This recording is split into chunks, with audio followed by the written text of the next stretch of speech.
music. அப்பவும் இப்பவும் எப்பவும் Chennai Silks. அதிரடி கலெக்ஷன் சரவெடி செலிப்ரேஷன். 60,000 பேர் கெப்பாசிட்டி உள்ள இடம் சொல்கிறீங்களே, 27,000 பேர் தானே. அப்போ எப்படி அங்கே மரணம் சம்பவிக்கும்? அப்போ அந்த இடத்துல பாதுகாப்பு ஏற்பாடுகள் யாருடைய குறை? முக்கால்வாசி ஆளுங்கட்சியோட குறை தான்.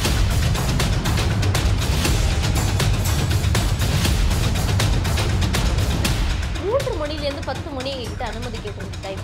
ஆனால் கட்சியுடைய அஃபீஷியல் பேஜில் அவங்க 12 மணின்னு போட்டிருக்காங்க. அதனால மக்கள் எல்லாம் 11 மணிக்கே அங்கே வந்து நிற்க ஆரம்பிச்சிட்டாங்க. நடந்த பிறகு 1008 சொல்கிறீங்களே, அப்போது இந்த விஷயம் அதில் நடந்துச்சா? அப்போது அவங்கள கூப்பிட்டு இந்த மாதிரி போடக்கூடாதுன்னு சொன்னீங்களா? ஆட்சியாளர்களின் கவனக்குறைவா, காவல்துறையின் மெத்தன போக்கா, இல்லைன்னா சதியா? ஆளுங்கட்சி மேலேயே நம்ம வந்து குற்றம் சுமத்திட முடியுமா? அந்த கூட்டத்தை நடத்தின தாவேக தரப்புலையும் கொஞ்சம் பொறுப்புகள் அப்படிங்கிறது அவங்களுக்கும் இருக்க தானே செய்யணும்.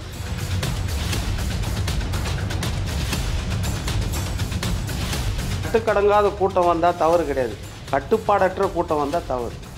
இப்போ விஜய்க்கு முக்கால்வாசி கட்டுப்பாடற்ற கூட்டம். விஜய் வந்தால் எவ்வளவு கூடும்ன்றது உங்களுக்கு ரிப்போர்ட் இருக்குமா இல்லையா? இப்போ அவர் 10,000 சொன்னார், 15,000 கூடிச்சுன்னா நீங்கள் எதிர்பார்க்காதுன்னு சொல்லலாம். 10,000க்கு நீங்கள் சொல்கிற 27,000க்கு எங்கே இருக்குது? அப்போ உங்கள் உளவுத்துறை ஃபெயிலியரா? 40 உயிர் போயிடுச்சு இல்லை? அந்த உயிர் போகும்போது யார்? அவங்களுக்கும் சேர்த்து தானே நம்ம முதலமைச்சர், நம்மளுக்கு காவல்துறை எல்லாம் அவங்களுக்கும் சேர்த்து தானே. தலைவர்னா ஒரு பொறுப்பு இருக்குது. அது விஜய் ரொம்ப யோசிக்குது. இதுக்கு பின்னாடி ஒரு சதி இருக்கு, சதித்திட்டம் இருக்கு அப்படிங்கிறத ஏற்றுக்க முடியுமா சார்? இன்னும் அளவுக்கு அதிகமான அன்போ, அளவுக்கு அதிகமாக விளம்பரமோ தொண்டன் செய்தால் கூட அவன் மேலே நடவடிக்கை எடுக்கணும். கட்சி கட்டுப்பாடு அதுதான். அந்த இடத்துல எடுத்திருந்தாருன்னா இன்னைக்கு இந்த 4,000 பேர் 5,000 பேர் பயப்படுவான். இப்போ ஆளுங்கட்சி தரப்பு நம்ம பார்க்கும்போது இங்கே தான் அதிகபட்சமான தவறுகள் இருக்க வாய்ப்பு இருக்கிறதுன்னு நம்ம நினைக்கணும். வணக்கம் சார். வணக்கம்மா. கரூர்ல தாவேக தலைவர் விஜய் அவர்களுடைய பரப்புரை கூட்டத்தில் நேற்று கூட்ட நெரிசல்ல சிக்கி 40 பேர் உயிரிழந்திருக்காங்க.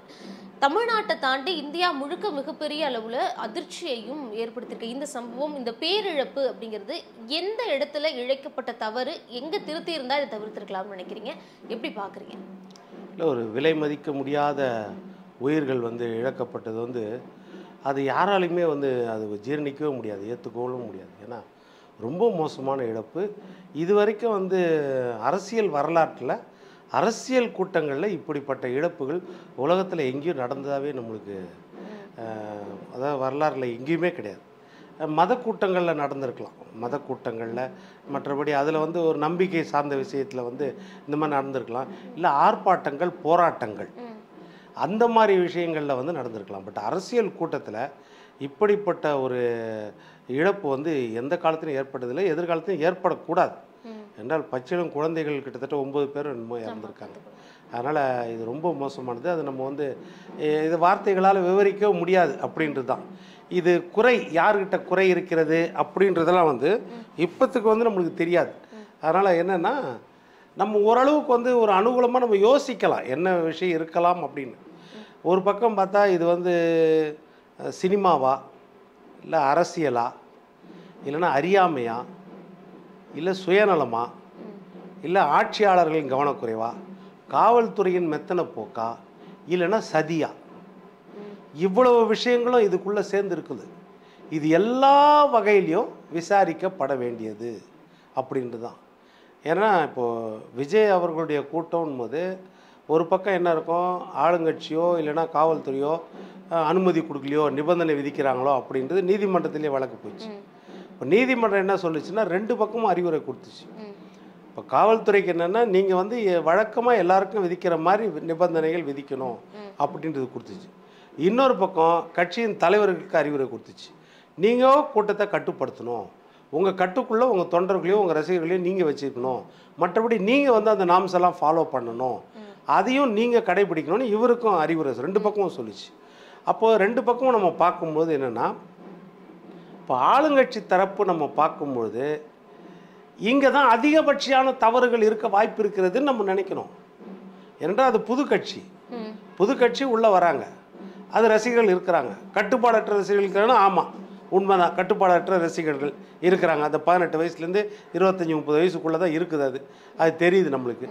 ஆனால் என்னென்னா ஆளுங்கட்சியை பொறுத்த வரைக்கும் அனுபவம் வாய்ந்த கட்சி, இன்னொரு பக்கம் காவல்துறையை பொறுத்த வரைக்கும் அனுபவம் வாய்ந்த காவல்துறை, அதிரடிப்படையை பொறுத்த வரைக்கும் அனுபவம் வாய்ந்த அதிரடிப்படைகள், இதெல்லாம் கையில் இருக்குது. உளவுத்துறை கையில் இருக்குது. நீங்கள் ஏற்கனவே திருச்சி அரியலூர் கூட்டத்தில் பார்த்தீங்க, நீங்கள் அனுமதி கொடுத்து பார்த்தீங்கல்ல, அவங்க சொல்கிறது எவ்வளோ, வர்ற கூட்டம் எவ்வளோ, வர்ற கூட்டம் எந்த அளவுக்கு கட்டுப்பாடு இல்லாமல் இருக்குது, எந்த வயது வரம்பில் வராங்க, எந்த இனம், பெண்கள் எத்தனை பேர் வராங்க, குழந்தைகளோட எத்தனை பேர் வராங்க, இதெல்லாம் எந்த அளவுக்கு, எத்தனை பேர் மயக்கம் அடைஞ்சாங்க, அங்கே கொடுக்கப்பட்ட அடிப்படை தேவைகள் உணவோ இல்லைன்னா குடிநீரோ எந்த அளவுக்கு வந்துச்சு, இல்லைன்னா தலைவர் எவ்வளோ தாமதமாக வந்தார், இதெல்லாம் நீங்கள் உளவுத்துறை முதற்கொண்டு ரிப்போர்ட் இருக்கும்ல. அதற்கு அடுத்தது பார்த்திங்கன்னா நாகப்பட்டினத்துலேயும் திருவாரூர்லேயும் அங்கேயும் எந்த அளவுக்கு வந்தாங்க, எப்படி இருந்துச்சு உங்களுக்கு தெரியல. அந்த அனுபவத்தை வச்சு தானே நீங்கள் பாதுகாப்பு ஏற்பாடுகள் அரசாங்கம் செய்யணும். எந்த கட்சியாக கூட இருக்கட்டும், எந்த கூட்டமாக இருக்கட்டும், நீங்கள் அனுமதி கொடுக்குற இடமும் அந்த மாதிரி தான் இருக்கணும். அப்படி இல்லை, நீங்கள் கொடுக்குற அனுமதி கொடுத்த இடத்துல வந்து நீங்கள் பாதுகாப்பு அளவற்ற தன்மையோடு கொடுக்கணும்ல. இல்ல அவங்க அரசாங்கம் தரப்புல இன்னைக்கு டிஜிபி அவர்கள் பேசும்போது என்ன குறிப்பிடுறாருன்னா 3 மணிலேருந்து 10 மணி எங்ககிட்ட அனுமதி கேட்டிருந்த டைம், ஆனா கட்சியுடைய அபிஷியல் பேஜ்ல அவங்க 12 மணின்னு போட்டிருக்காங்க. அதனால மக்கள் எல்லாம் 11 மணிக்கே அங்க வந்து நிக்க ஆரம்பிச்சிட்டாங்க. அப்போ எங்க கிட்ட கேட்டிருக்க நேரத்துக்கு பர்மிஷன் கொடுத்துருக்கோம், நீங்க ஒரு நேரம் போடுறீங்கிறப்போ அதுக்கு பிஃபோரா இடம் பிடிக்கணுங்கிறதுனால 1 மணி நேரம் 2 மணி நேரம் முன்னாடி வந்துடுறாங்க. இவ்வளவு நேரம் காத்திருந்த காத்திருப்பு வெயில் காரணமாக தான் அந்த நெரிசல்னு சொல்றாங்க. இல்லை, இப்போ இதுக்கு முன்னாடி திருச்சியில் அந்த மாதிரி போட்டாங்களா? அந்த வெப்சைட்டில் என்ன இருக்குது அதை பார்த்தாங்களா உளவுத்துறையும் காவல்துறையும்? அப்போ அது தவறு பண்ணிட்டாங்களா? இப்போ நாகப்பட்டினத்தில் அப்படி பார்த்தாங்களா? அங்கே பார்த்து அவங்களுக்கு எச்சரிக்கை கொடுத்தாங்களா? அது வேணும்ல. இப்போ திருச்சி கூட்டத்தில் அதே மாதிரி போட்டு நாங்கள் 5 மணிக்கு கூட்டம்னு போட்டுட்டு அவங்க வெப்சைட்டில் வந்து 12 மணிக்கு போட்டிருந்தாங்களா? போட்டிருக்க வாய்ப்பு இருக்குதுல்ல. அப்படி போட்டிருந்தாங்கன்னா அது கண்டுபிடிச்சாங்களா இல்லையா காவல்துறை? சொல்லுங்கள். இப்போ இது நடந்த பிறகு 1008 சொல்கிறீங்களே, அப்போது இந்த விஷயம் அதில் நடந்துச்சா? அப்போது அவங்கள கூப்பிட்டு இந்த மாதிரி போடக்கூடாதுன்னு சொன்னீங்களா? இல்லை 12 மணிக்கு அவங்க போட்டாங்கல்ல, நீங்கள் சொல்கிறீங்க 27,000 பேர்னு, உங்களுக்கு எவ்வளவு கூடும் அப்படின்றது உங்களுக்கு ரிப்போர்ட் இருக்குமா இல்லையா? விஜய் வந்தால் எவ்வளவு கூடும்ன்றது உங்களுக்கு ரிப்போர்ட் இருக்குமா இல்லையா? இப்போ அவர் 10,000 சொன்னார், 15,000 கூடிச்சுன்னா நீங்கள் எதிர்பார்க்காதுன்னு சொல்லலாம். 10,000க்கு நீங்கள் சொல்கிற 27,000க்கு எங்கே இருக்குது? அப்போ உங்கள் உளவுத்துறை ஃபெயிலியரா? இல்லை, அவங்க சொல்கிறாங்க 10,000 பேருக்கு தான் அனுமதி கேட்டிருந்தாங்க, கூடுதலாக கொஞ்சம் கூட்டம் வரும்னு எங்களுக்கு தெரியும், அதனால 500 காவலர்கள் பாதுகாப்புக்கு போலீஸ் போட்டிருந்தோம், ஆனால் அதை மீறி ஒரு கூட்டம் அப்படின்னு சொல்றாங்க. கூடுதலாக கூட்டம் வரும் தெரியுமா? இல்லை 3 மடங்கு கூட்டம் வரும் தெரியுமா காவல்துறைக்கு? நான் என்ன சொல்கிறேன், உங்களுடைய மக்கள் இல்லையா, அதை பாதுகாக்க வேண்டியது காவல்துறையை நம்பிக்கையே இல்லையா? அவங்கள நம்பித்தானே காவல்துறை வர நம்பித்தானே அங்கே மக்கள் நிற்கிறாங்க. அப்படி இருக்கும்போது அந்த காவல்துறை கையில் இருக்குதா இல்லையா? அதை தான் நான் கேட்டேன். 10,000 கொடுத்தாங்கன்னா நீங்கள் அவங்க ஒரு 500 கொடுத்தாங்கன்னா ஏற்றுக்குவீங்களா? 500 பேர் வருவாங்கன்னு சொன்னால் அப்போ அவங்கள சொல்கிறீங்க. உங்களுக்கு தானே உளவு பிரிவு, உங்களுக்கு தானே எல்லா பவரும் இருக்குது, உங்களுக்கு தானே அவருக்கு எவ்வளோ வரும்னு கணிக்கக்கூடிய பவர் இருக்குது, எல்லாமே இருக்குதுல்ல உங்ககிட்ட. அப்போது உங்களுக்கு 30,000 கிட்ட வரும்னு தெரியும்ல. அப்போது 500 போலீஸ் எப்படி பத்தும்? இது தானே முக்கியமானது. நீங்கள் சாதாரணமாக இப்போ ஆளுங்கட்சி ஒரு நிகழ்ச்சி நடத்துகிறாங்கன்னா பெரிய அளவில் கூட்டம் இல்லைன்னா கூட ஆயிரக்கணக்கான போலீஸ், ஒரு யூடியூபரை கைது பண்ணணுன்னா 250 போலீஸ் வராங்க. இப்போ இதுக்கெல்லாம் வந்து இருக்கிற போலீஸ் ஏன் இதுக்கு வந்து 500 போலீஸ் ஏன்? அப்போ எந்த கவனக்குறைவா இல்லைன்னா அதிகார வர்க்கத்தில் யாருடைய அழுத்தமோ காவல்துறைக்கு? அதிகார வர்க்கத்தோட அழுத்தமும் நம்ம எப்படி ஏதாவது இருக்கலாம் இல்லையா? சொல்ல முடியாது இல்லையா? அது விசாரணையில் தான் தெரியும். ஒருவேளை இருக்கலாமா அப்படின்ற எண்ணமும் இருக்கலாம் இல்லையா? தொடர்ந்து ஆளும் இப்போ நீங்கள் அஜித்குமார் கொலை வழக்கில் பார்த்தீங்க. இப்போ அஜித்குமார் வந்து நம்ம சிவகங்கை திருபுவனம் கோயில் காவலாளி. நீங்கள் இப்போ கடல்நிலை ஊழியர்கள் நான் 6 பேரை கைது பண்ணியாச்சு காவலர்கள். நீ வந்து மிளகாப்பொடியை தூவி அவன் சாகிற வரைக்கும் அடின்னு சொன்னது யார்? அந்த அழுத்தம் கொடுத்த அதிகாரிகள் யார் சொல்லுங்கள். அது அதிகார வர்க்கமா இல்லைன்னா ஆளும் வர்க்கமா அப்படின்றது எப்படி தெரியும்? இப்போ அந்த இன்வெஸ்டிகேஷன் எங்கே போச்சு? இப்போ அந்த மாதிரி எல்லா இடத்துலையும் கேள்வி வரும்ல. இப்போ கள்ளக்குறிச்சி சாவு 67 பேர் மரணம். முந்தின நாள் ஒரு சதீஷ்ன்ற ஒரு பையன், ஒரு வயதானவர் இறந்தப்போ அங்கே கலெக்டர், இப்போ கிராமத்திலலாம் வந்து கலெக்டர் தான் தெய்வம். முதலமைச்சருக்கு அடுத்தபடி கலெக்டர் தான் தெய்வம். கலெக்டர் என்ன சொன்னாரோ அதை சாமி கேட்டுக்கிறேன்னு வாங்க கிராம மக்கள். கலெக்டர் ஸ்ரவன்குமார் பேட்டி கொடுத்தாருல்ல முந்தின நாள், என்ன கொடுத்தாரு? ஏன்னா அந்த சதீஷ் வந்து வயிற்று வலியால் இறந்துட்டார், அந்த வயதானவர் வந்து வயது மூப்பினால் இறந்துட்டார், கள்ளச்சாராயத்தால் சாவலை. பேட்டி கொடுத்தாருல. பக்கத்தில் ஒரு மாவட்ட செயலாளர் திமுக, ஒரு திமுக எம்எல்ஏ உட்கார்ந்தார். இந்த பேட்டி கொடுத்த பிறகு அடுத்த நாள் அந்த 2 சாவுக்கு வந்தாங்க பாருங்கள். அந்த மக்கள் வந்து சாவுக்கு வந்தவங்க அந்த பேரல் கள்ளச்சாராயத்தை குடிச்சிட்டு 50 பேருக்கு மேலே செத்துட்டாங்க. இப்போ அந்த கலெக்டர் மீது எடுக்கப்பட்ட நடவடிக்கை என்ன சொல்லுங்கள்? இப்போ அது முக்கியமான இல்லையா? அப்போ என்னென்னா இப்போ இந்த மாதிரி அதிகார வர்க்கம் எந்த அளவில் இருக்குது? இப்போ அந்த கள்ளக்குறிச்சி விஷயத்தில் நீதிமன்றமே சொல்லிச்சு, முதலமைச்சர் போய் பார்க்கலையா அப்படின்னு. போய் பார்க்கல முதலமைச்சர். இப்போ இதெல்லாம் ஒரு கேள்விக்குறியாக முன்னாடி இருக்குல்ல. நீங்கள் பல்வேறு விஷயங்கள் எதிர்க்கட்சி தலைவர் எடப்பாடி பழனிசாமி அவர்களும் நீங்கள் சொன்ன நிறைய எல்லாத்தையும் சொல்லியிருந்தேன். அந்த கள்ளக்குறிச்சி விஷயங்களாக இருக்கட்டும், ஆளும் கட்சி வந்து எதிர்க்கட்சிக்கு ஒரு மாதிரியான கூட்டங்களுக்கு பாதுகாப்பு இருக்குது, ஆனால் ஆளும் கட்சியாக தான் இந்த மாதிரியான பாதுகாப்பு கொடுக்குறாங்கன்னு. ஆனால் நம்ம ஒட்டுமொத்தத்தையும் ஆளுங்கட்சி மேலேயே நம்ம வந்து குற்றம் சுமத்திட முடியுமா? அந்த கூட்டத்தை நடத்தின தாவேக தரப்புலையும் கொஞ்சம் பொறுப்புகள் அப்படிங்கிறது அவங்களுக்கும் இருக்க தானே செய்யணும். ஏன்னா அவங்களுக்கான இப்போ இந்த பிரேமலதா விஜயகாந்த் அவர்கள் பேசும்போது சொல்கிறாங்க, தொண்டரணின்னு நாங்கள் ஒன்று வச்சுருக்கோம், காவல்துறை நம்பி நமக்கு பிரயோஜனம் இல்லை அப்படிங்கிறப்போ நாங்களே அதை வந்து கட்டுப்படுத்துகிறோம். அப்போ கட்டுக்கடங்காத கூட்டம் வருது அப்படின்னு விஜய் அவர்களுக்கு தெரியுது. அப்போ குறிப்பிட்ட நேரத்துக்கு போகணும் அப்படிங்கிற ஒரு எல்லாராலையும் அந்த ஆதங்கம் வெளிப்படுத்தப்படுதுல்ல சார்? தொடர்ந்து திருச்சியில் தொடங்கின உங்களுடைய காலதாமதம்ங்கிறது 4 மாவட்டங்கள் முடிச்சு இப்போ வரைக்கும் அந்த காலதாமதம் சரி செய்யப்படலைன்னா கொஞ்சம் பிஃபோரா போகலாம்ல? உங்களால் மூவ் பண்ணவே முடியல, வெஹிக்கிள் அவ்வளோ கூட்டம் வருது, அப்போ அதுக்கு முன்னாடியே கொஞ்சம் நீங்கள் தயாராக ஆகிக்கணும்ல? ஆமாம், போகணும். அது ஒரு குறைபாடு இல்லைன்னு நான் சொல்லவே வரல. கண்டிப்பாக அந்த காலத்தோடு போகணும். எத்தனை நீங்கள் லிஸ்ட்டு எடுத்து பாருங்கள், முதலமைச்சர் முதற்கொண்டு மற்றவங்க கட்சி நிகழ்ச்சிகளில் எவ்வளவு நேரம் கழித்து போகிறாங்கன்னு பாருங்கள். இது வழக்கமாக நிறைய இடத்துல நடக்குது. ஆனால் அடிப்படை தேவைகள் எதையுமே செய்து வைக்கலையும். இப்போ அங்கே தண்ணி வசதியோ இல்லை அந்த மக்களுக்கு உணவு வசதியோ எதுவுமே அந்த இடத்துல இல்லை. அடுத்தது கூட்டத்தை வந்து ஒரு பாரிகார்டை வச்சோ ஏதோ வச்சு கட்டுப்படுத்துறதுக்கு கட்சியும் முயற்சி பண்ணணும், காவல்துறையும் முயற்சி பண்ணணும். கட்சியோட பொறுப்பு தானே சார்? ஆமாம், நான் நிறைய இடத்துல அது சொல்லுவேன். நான் நிறைய இடத்துல என்ன சொல்லுவேன்னா, விஜய்க்கு வர்ற கூட்டம் இல்லை, எந்த கட்சிக்கும் வர கூட்டம். எம்ஜிஆருக்கு வராத கூட்டமா, ஜெயலலிதா அம்மாவுக்கு வராத கூட்டமா, பேரறிஞர் அண்ணா இறுதி ஊர்வலத்தில் இன்னைக்கும் வந்து அதுதான் கின்னஸ் புக்கில் சாதனையில் இருக்குது, லட்சக்கணக்கான மக்கள்னு சொல்லி. அதனால் வராத கூட்டமா? வரதான் செய்யுது, எல்லா இடத்துலையும் வரதான் செய்யுது. ஆன்மீக கூட்டங்களுக்கு வராத கூட்டமா? எந்த அளவுக்கு கூட்டம் வரும்? அதனால் என்னென்னா அந்த கூட்டங்கள் வந்து உங்களுக்கு கட்டுக்கடங்காத கூட்டம் வந்தால் தவறு கிடையாது, கட்டுப்பாடற்ற கூட்டம் வந்தால் தவறு. இப்போ விஜய்க்கு முக்கால்வாசி கட்டுப்பாடற்ற கூட்டம், அதை கட்டுப்படுத்த வேண்டியது தலைவருடைய கடமை, அது தலைவர் செய்யணும். நான் நிறைய காணொலியில் சொல்லுவேன். இப்போ இது நடக்கிறது முன்னாடியே நான் என்ன சொல்லுவேன், ஏதாவது அசம்பாவிதம் நடந்தால் யார் பொறுப்பு?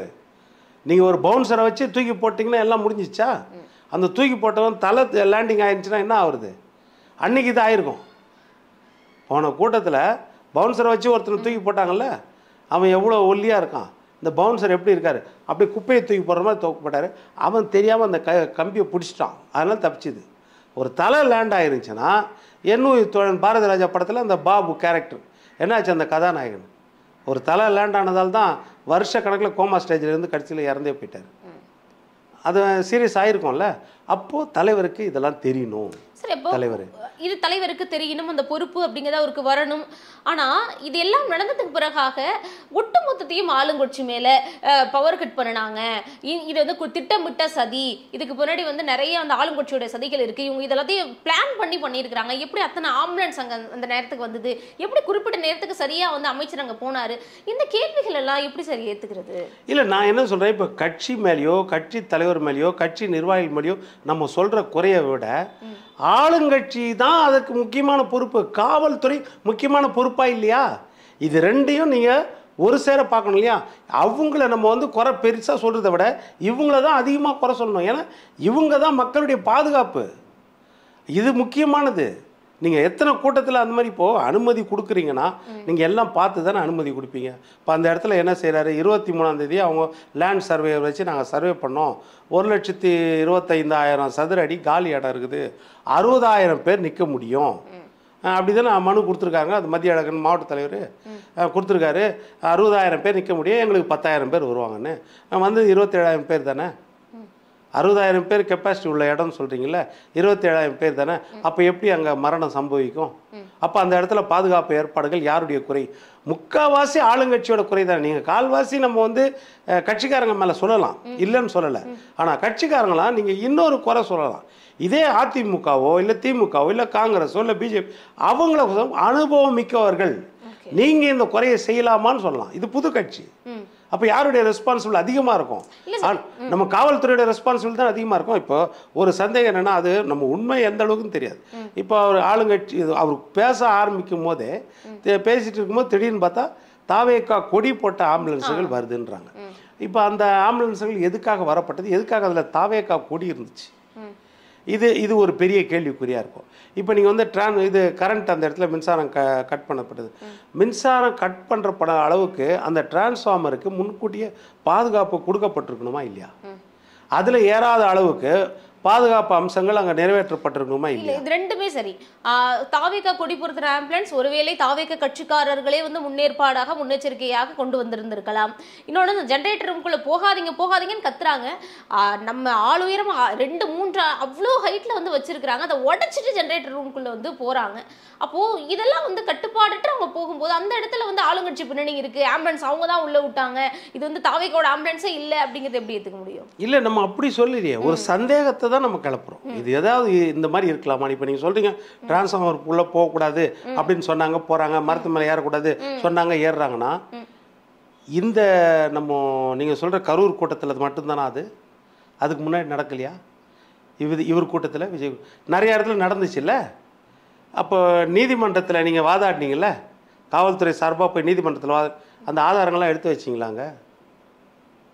அந்த ஆதாரங்கள்லாம் எடுத்து வச்சு வாதாடணும்ல. ஐயா, மற்றவங்க கூட்டம் வேறு, இவருக்கு வர கூட்டம் வேறு, இவருக்கு வந்து கட்டுப்பாடே இல்லாமல் வராங்க அப்படின்றதுக்காக இதோ ஏராளமான ஆதாரங்கள் நாங்கள் கொடுக்குறோம், 1000 ஆதாரங்கள் கொடுக்குறோம், இதில் நாங்கள் என்ன செய்ய முடியும்? அடுத்து நாங்கள் இவருக்கு அனுமதி கொடுக்கணும்னா 2000 போலீஸ் நாங்கள் வைக்கணும். கேட்டு வாங்குங்க, கேட்டு வாங்கி போடுங்க. யார் வேண்டான்னு? இன்றைக்கி உயிர் போயிடுச்சு இல்லை?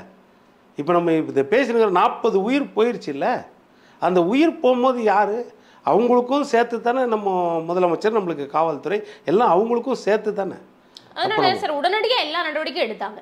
வித்தின் ஹவர்ஸ்க்குள்ள அத்தனை மினிஸ்டர்ஸ் அங்கே போயிட்டாங்க. முதல்வர் நைட்டோட நைட்டாக போனார். துபாய் பயணத்தை ரத்து பண்ணிட்டு துணை முதல்வர் வந்தாங்க. ஒரு நபர் ஆணையம் அமைச்சிருக்காங்க அருணா ஜெகதீசன் மூலமா, இழப்பீடு அறிவிக்கப்பட்டிருக்கு. இதுக்கு மேலே ஆளுங்கட்சி அவர் என்ன பண்ணணும்னு நினைக்கிறீங்க? ஆளுங்கட்சி நான் இதுக்கு அதாவது போஸ்ட் ரிப்போர்ட்டு சொல்ல நான் முன்னெச்சரிக்கை நடவடிக்கை என்ன செய்தாங்க அப்படின்னு தான். 500 போலீஸுன்றது ஒரு மிகப்பெரிய கேள்விக்குறியா இல்லையா?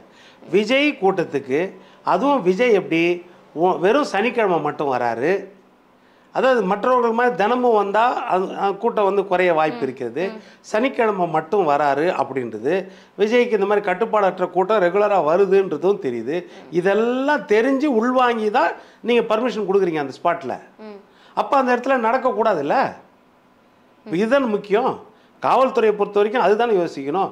நம்ம அதுதானே பேசுவோம். இப்போ வந்து அமைச்சர்கள் பார்த்தது, முதலமைச்சர் பார்த்தது, அதெல்லாம் நம்ம வரவேற்கிறோம். நிவாரணம் அறிவிச்சிருக்காங்க, இல்லைன்னு சொல்லலை. இப்போ ஒரு நபர் ஆணையம்னு சொல்கிறீங்க.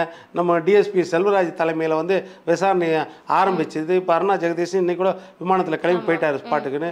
சரி, ஒரு நபர் கமிஷன் அமைச்சு ஏற்கனவே இதே மாதிரி அமைச்சிங்கள அந்த அருணா ஜெகதீஷன் தலைமையில் ஒரு நபர் கமிஷன் எடுக்கப்பட்ட நடவடிக்கை என்ன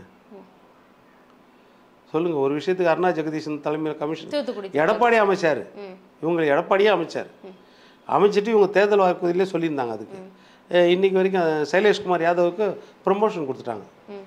அதில் குறிப்பிட்டிருந்த அது 17 காவல்துறை அதிகாரிகளில் சைலேஷ்குமார் யாதவ் முக்கியமானது, அவருக்கு ப்ரொமோஷன் கொடுத்தாச்சு.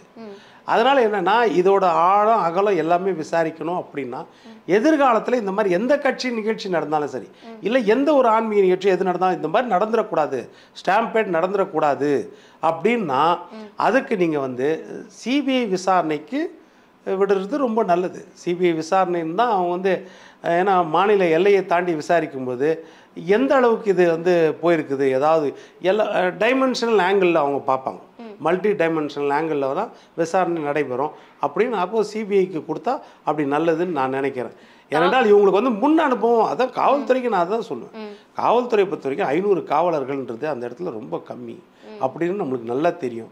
அப்போது அதோட விளைவுகளும் இருக்கும். நீங்கள் சொன்ன மாதிரி 12 மணிக்குன்னு வெப்சைட்டில் போட்டாங்கன்னா இந்த 12 மணிக்குன்னு அவங்க போட்டாங்கன்றது காவல்துறைக்கு எப்போ தெரியும், உளவுத்துறைக்கு எப்போ தெரியும்? அவங்க எப்படி அன்னைக்கு காலையில் தான் போட்டாங்களா 12 மணின்னு? எத்தனை நாள் முன்னாடி போட்டாங்க? அது ஏன் நீங்கள் வெளிக்கொண்டு வரல? அப்போ அதுக்கு எடுக்கப்பட்ட முன்னெச்சரிக்கை நடவடிக்கை என்ன?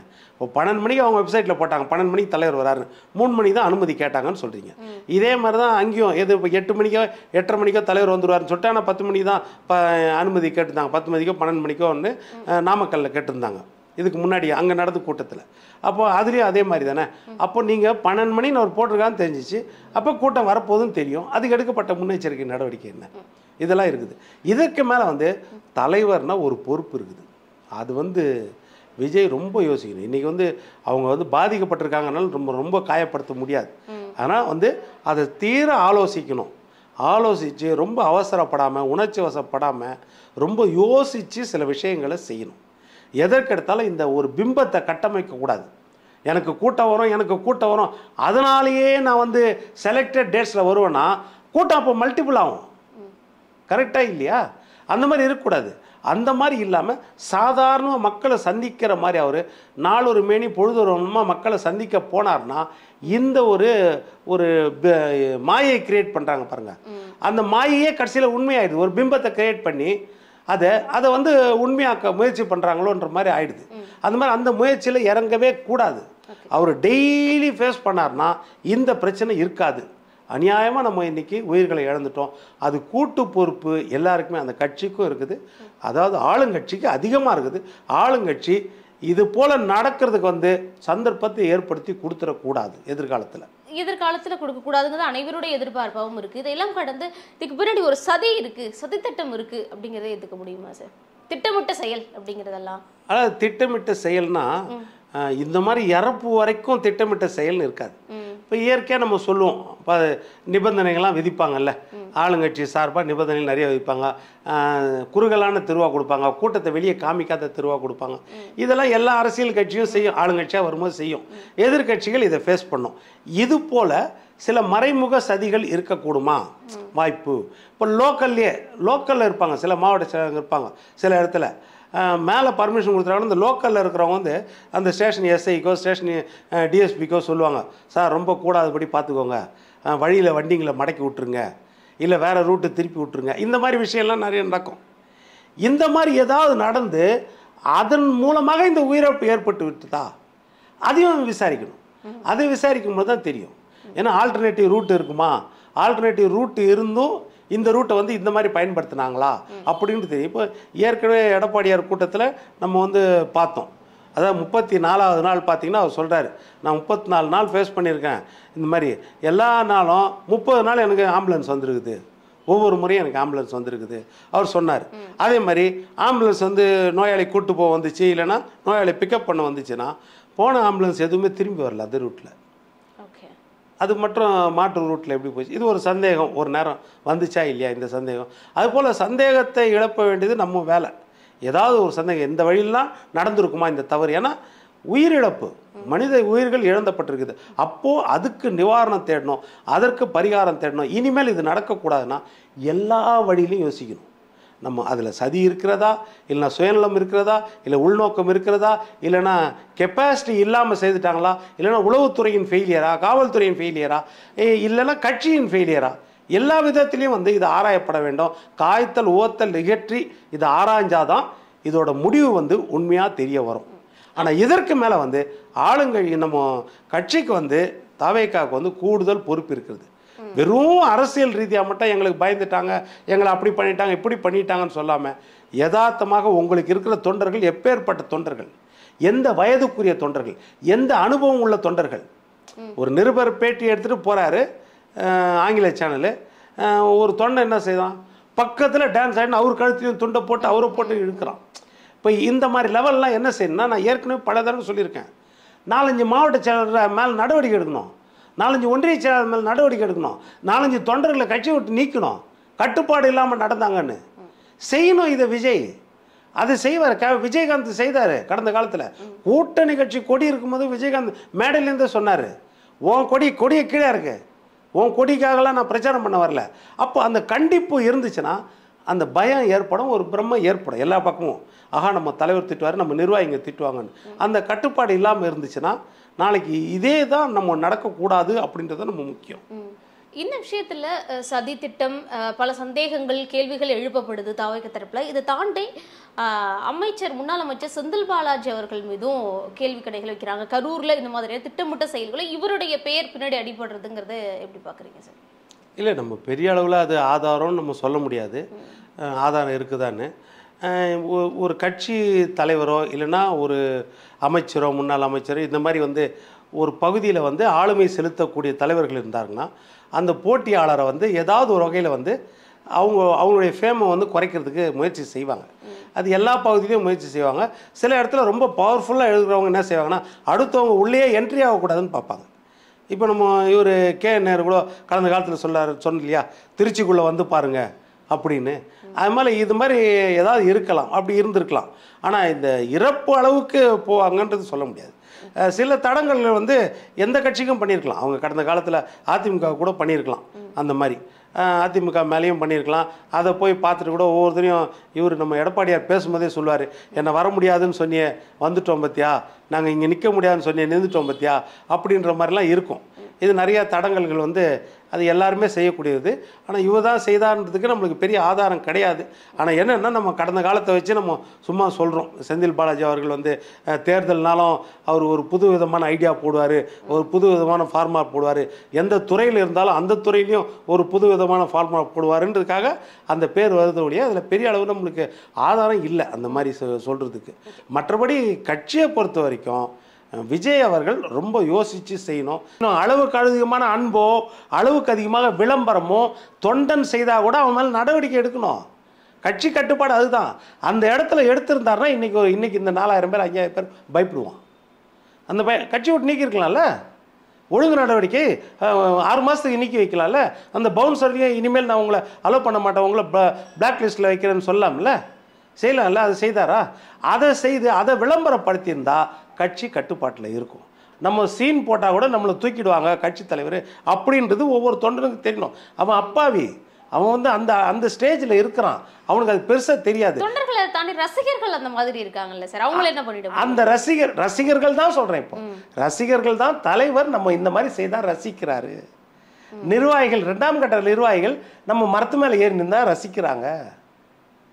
இந்த நிலைமையை மாற்றணும். ஏங்க, காமராஜர் அவர்கள் நெல்லையில் கொடி ஏற்றுறாரு, 50 அடி கொடி கம்பம் முதலமைச்சராக இருக்கும்போது. அவர் வர்றதுக்கு ஒரு 5 நிமிஷம் முன்னாடி கொடி கம்பத்தில் இருக்கிற கயிறு அறுந்து விழுந்துருச்சு. மாவட்ட தலைவர் நெல்லை கண்ணன் யோசிக்கிறார், என்ன செய்யுதுன்னே புரியலையேன்னு. கொடி கம்பத்தில் மெலிசாக இருக்கும், யாரும் ஏற முடியாது. அப்போது ஒரு 16-17 வயசு பையன், 16 வயசு தான் நினைக்கிறேன், ஒல்லியாக இருக்கிறான். அந்த கயிறை வாயில் கடிச்சிட்டு கடன்னு ஏறி அந்த கம்பி உள்ளே போட்டு எடுத்துகிட்டு வந்துட்டான் கொடியை. எல்லோரும் சுற்றி ஆயிரக்கணக்கான ஜனம் எல்லாம் கை தட்டுறான் தொண்டன். அப்போ காமராஜர் வந்த உடனே நெல்லைக்கண்ணன் அறிமுகப்படுத்துகிறார்.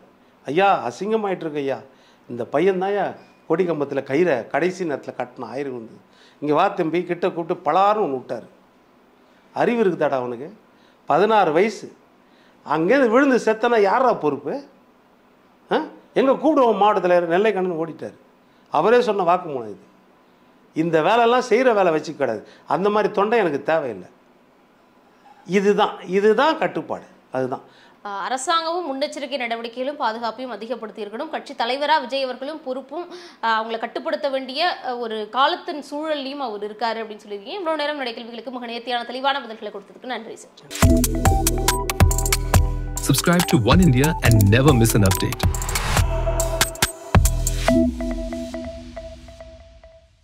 Music. அப்பவும் இப்பவும் எப்பவும் சென்னை அதிரடி கலெக்ஷன் சரவெடி செலிப்ரேஷன்.